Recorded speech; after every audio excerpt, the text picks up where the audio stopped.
Hey, what's up, everybody? It's just Charleston, and welcome you guys to another episode of the Dreamerspro Show, where we cover everything from sports, hot topics, classic debates, entertainment, and where we give you guys a first perspective on things and how we see them. And today we got a pretty interesting show for you guys that we definitely want you guys to stick around for. But before we get into it, please make sure you like the video and subscribe to the channel. I'm already cracking up just by this particular topic here. So, as y'all know, Russell Westbrook was a former Laker, and because it was a former Laker, that caused them to be heavily criticized on a day in and day out basis on shows like Undisputed and ESPN First Take, but especially Undisputed.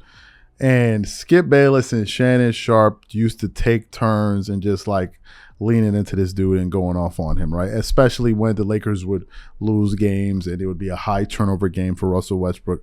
Shannon Sharpe and these guys would really go in on him. So what happened? At the trade deadline, they traded Russ, to the Utah Jazz. Then he ultimately got picked up and signed by the Los Angeles Clippers, a move that absolutely confounded Skip Bayless and even some Clippers fans. And then what happened? He joined the Clippers, and then they immediately lost the first 5 games after acquiring Russell Westbrook, right? And you could see people saying, "Oh, you know," even me at a certain point, I was like, but is this really a thing? I mean, what is going on here? But eventually, you know, Russell Westbrook and the Clippers were able to get back on track, and they won their last 3 games. And tonight they have a pretty big test, playing against the Golden State Warriors, and they're gonna be playing for seeding. So I think if the Clippers win this game, they move up a spot. Golden State drops a spot, and obviously the inverse if they lose. So yesterday on Undisputed, they somehow found a way to find a Russell Westbrook segment, and it was centered on some comments that Paul George had to make about Russell Westbrook. But before we get to that part, when it was time for Shannon Sharpe to react to what Paul George said about Russell Westbrook, he made one of the most bizarre, head-scratching comparisons one could ever think of when comparing Russell Westbrook to someone. So what we want to do is we want to play exactly what Shannon Sharpe had to say here, and then we're going to come back and react to it. Paul George used his latest podcast to jump to the defense of Russell Westbrook. The Clippers lost their first 5 games after signing Westbrook, but George said it was, quote, dumb to put all the blame on the guard because he was playing, quote, unbelievable.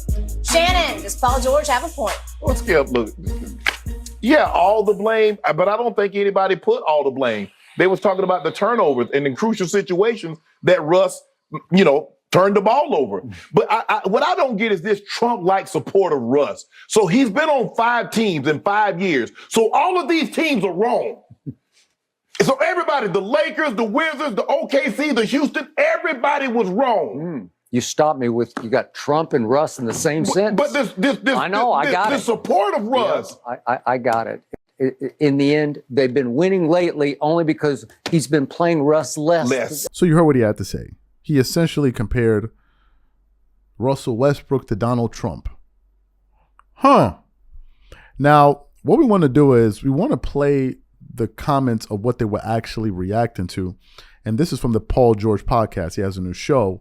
And in this clip, we want to play Paul George basically explaining the type of teammate Russell Westbrook is and why he believes that it's important to come to his defense as a teammate. So what we want to do is we want to play that audio for you now, and then we'll come back and react to this entire thing. Take a listen to that. Got to talk about the new look Clippers. The media has been going crazy. From what you know of Russ, like, why do some people paint that picture on these guys that, you know, I don't know what they said some pretty nasty things. I know his wife even chimed in on it, which good for her. Right. But like, you got to protect yourself. You got to protect yourself, protect your family.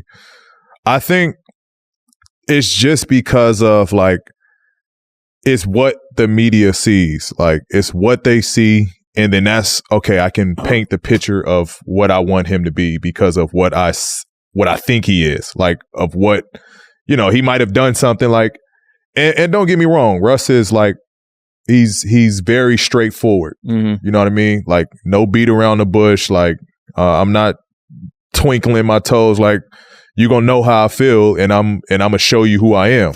You know what I mean? Like, that's just how Russ is coming. And so I think that just draws people it scares the media to where it's like, oh, I have something to attack him on. You know what I mean? And he's so confident. Like, so if he doesn't perform, like I can say, ha ha. You know what I mean? Being on the other side. That's why I've always been like pro Russ and really showing the support when everybody is like trying to, you know, badmouth him, is because I've been around him. Like, I know the person, you know what I mean? Good dude. And who he is not what they're painting him to be. One of the best teammates, one of the best human beings, like one of the best just friends. You know what I mean? Like, I remember in Oklahoma, every day, like, he was the first.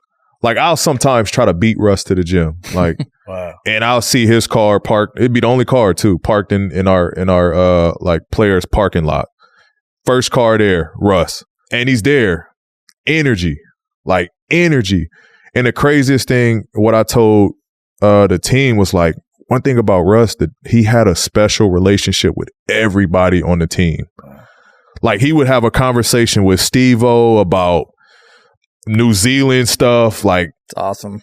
Rugby, like, and then he'll have a conversation with me. He'll have about fishing, or then he'll have a conversation with Jeremy Grant on like anime.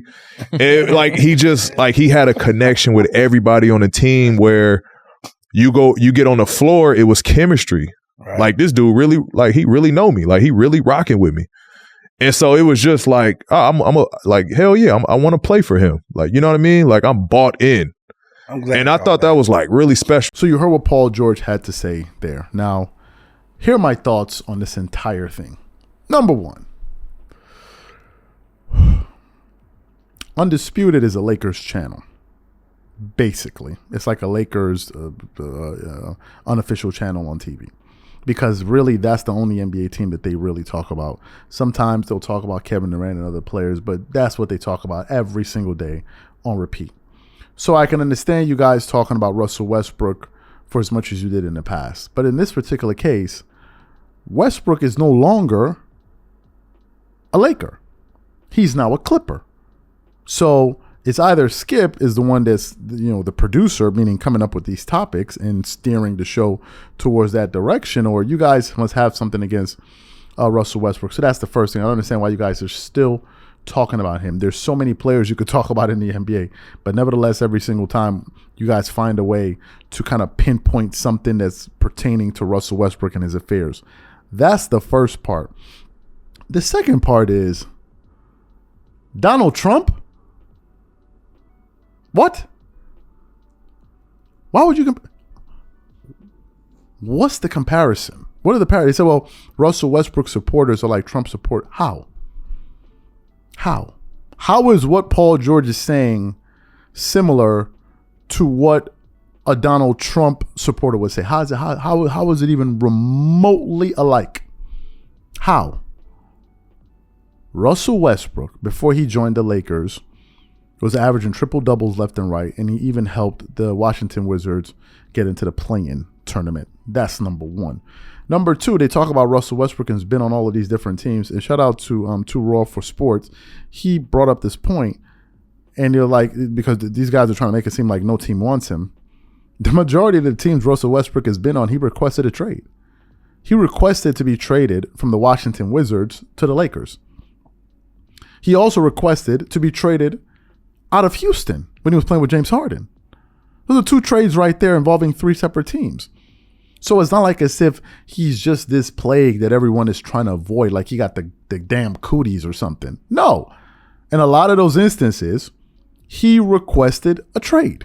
He didn't want to be there anymore. It wasn't like as if he came through the door and then these teams were trying to look for the exits to push him out of the door.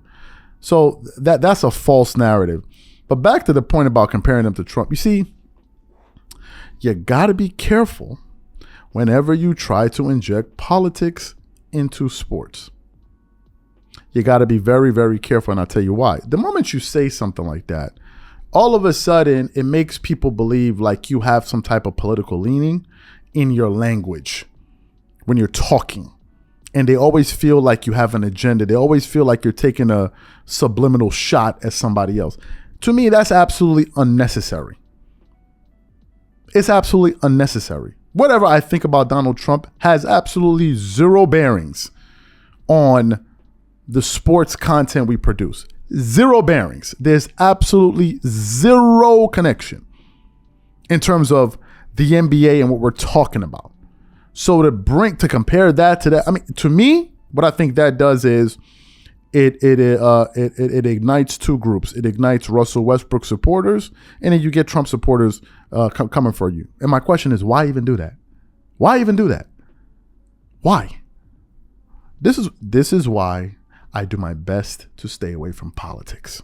I do my very, very best. If I want to get into politics, I'm going to open up a politics channel and I'm going to talk about politics. Since I'm talking about this, I'm going to do my best to avoid it because that thing gets way too messy, like extremely quickly. So I try to avoid it. Anyway, let me know what you guys think about the show. Whatever you guys think, leave your thoughts in the comment section. We catch you guys on the next one. Peace.